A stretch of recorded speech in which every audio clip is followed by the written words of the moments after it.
Јазикот, културата, обичаите ги зачувуваат најдобро што можат. Власите, или како самите велат, армано-македони, ги има во огромен број на големо пространство.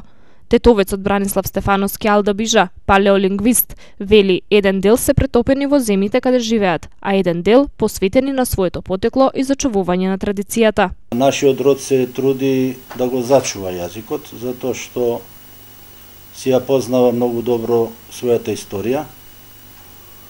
Не наназад, да речеме, 2-3 генерации, него наназад преку 2400 години. Си го знаеме потеклото на нашиот род и се трудиме да ја зачуваме таа култура која што низ милениуми се развивала во нашиот род. А као основен елемент на културата е сочувувањето на јазикот.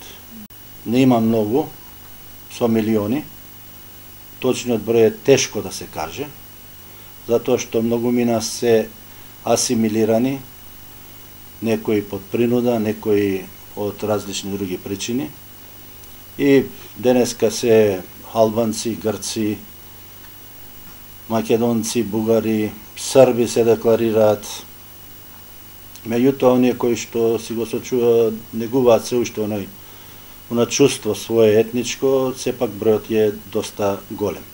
Конкретно за нивното обстојување и залагање на територијата на Македонија добиваат помош од Институтот за национална историја, додава Стефановски. Ние сме дома во своја куќа, тука живееме со милениуми и ниеден друг етнос не живел на овој простор пред нас, не е познато историски. И сметам дека голема грешка на државата е што не вложува поголеми напори да го сочува јазикот, идентитетот на овој етнос. Едино, мислам, као по-позитивна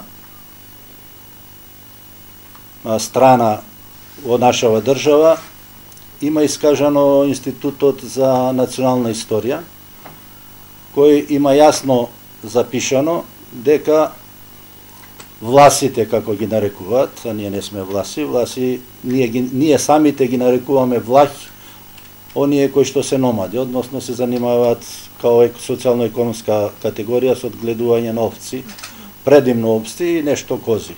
Стефановски се залага за продолжување на традицијата и ги истражува корените на своето потекло. Како резултат на тоа има напишано повеќе книги за власите, односно армано-македоните.